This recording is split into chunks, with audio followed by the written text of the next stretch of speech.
You're freaking me out. This is not getting better. Kornicky and Mel in the morning. Ottawa's Real Rock. Rebel 101.7. Well, Sens fans not exactly rejoicing, but certainly over the last 4 games or so, the teams have been playing a little bit better. They at least got one win out of it. And joining us on Wednesday is talking about what's happening on the ice. Brandon Maki from Silver 7 Sens with us once again. Good morning, dude. Good morning. Thank you for having me, as always. Good. Well, you're well rested and at least watching the team play since we spoke last with a couple against Montreal and these 2 against the Oilers. They only won 1 out of the 4, but they seem to be playing a little stronger and taking the game right till the end.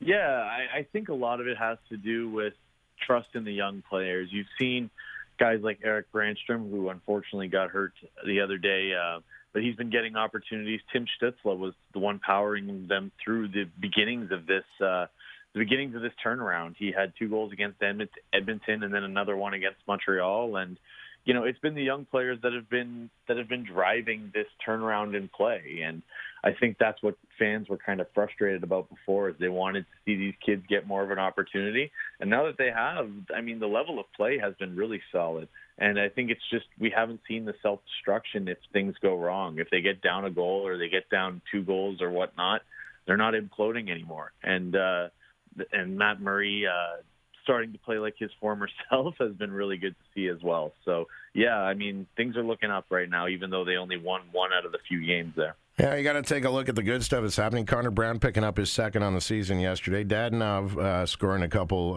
games in a row. What's been the biggest takeaway from watching our goaltending in the last couple games? Well, Matt Murray has really done a 180. I think, you know, it's like I said last week, I didn't know what quite was wrong with the goaltending, but in a guy like Matt Murray, you know what he's capable of. You've seen it. He's a 2-time Stanley Cup champion. We've been harping on it since he was traded to Ottawa, but you knew it was probably going to come at some point for him. You just didn't know when. And maybe it was a confidence thing. Maybe it was mental. Maybe it was something physically that he changed. But he's looking like a different goalie since he came back after sitting for a game or 2. And that was a big reason why Ottawa's games were so close. There's a big reason why they beat Montreal. There's a big reason why the other game against Montreal was only a 1-goal game. And the same can be said of the couple games against Edmonton. Hogberg last night, I'm not sure what's wrong there. Yeah, but I tweeted, I said his game is all off right now. His angles are off. His rebound control isn't there. He's not tracking the puck well. It's just not the same goaltender that we saw last year that, frankly, held Ottawa in a ton of games that they didn't deserve to be in. So I don't know what needs to change on the Marcus Hogberg front. Again, maybe it's mental, but Sens fans can at least take solace in the fact that Matt Murray is playing well. And, you know, Hogberg's a talented guy, and he's a competitor, so I'm sure he'll figure it out soon. But, yeah, he's yet to have a good game on the season. Yeah, well, we letting in 3 goals on 13 shots early in the game. I mean, DJ Smith's got to make some sort of decision as to whether or not he's got the vibe going on the ice. But as far as Joey Daccord goes, they've moved him up to Belleville. Is that an indication that we might be seeing him on the big ice soon? I think it's more of an indication that they just want to get him some games. This is a guy who hasn't played competitive hockey in almost a calendar year now, and with Belleville supposedly tentatively finally starting their season this weekend, it's important to get him in front of some live rounds, as they would say. So I think if this with Marcus Hogberg keeps up, I don't think it's a stretch to say that we could see Joey Daccord. I think one thing the Sens are going to be cautious about is losing Hogberg over waivers. I don't know if they would send him to the taxi squad or if they would send him down to Belleville.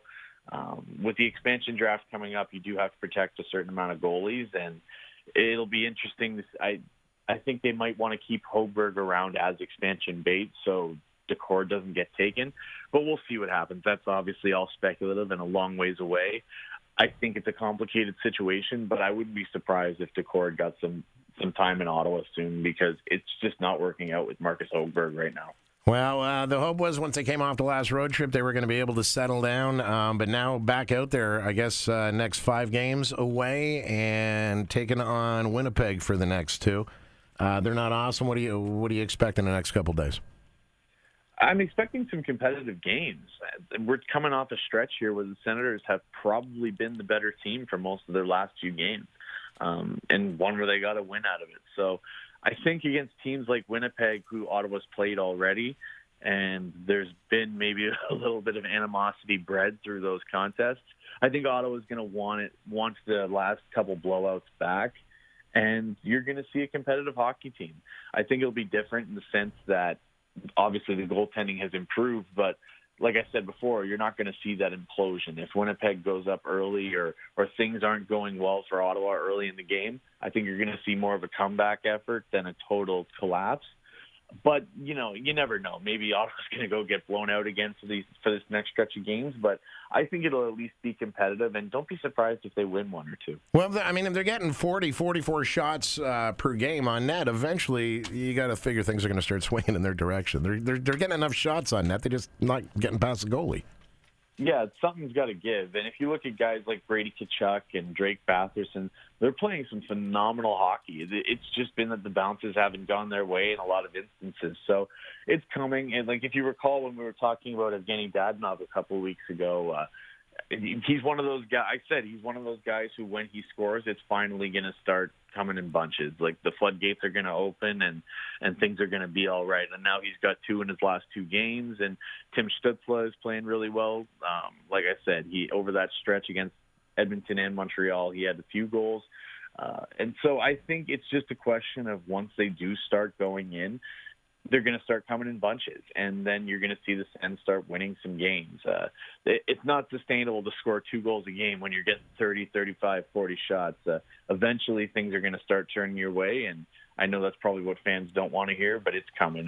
They just got to be patient. Well, when we talk to you next time, they're going to have a couple against the Leafs under their belt as well, so hopefully we at least pick up a win or 2 against them, because that's always fun. Nice. You can lose everything leading up to it. As long as you beat the Leafs, it's a good day. Brandon Maki, Silver 7 Cents, thanks for getting us caught up. Thanks for paying attention and putting it all in perspective for us on a Wednesday. Hey, thank you for having me. Take care.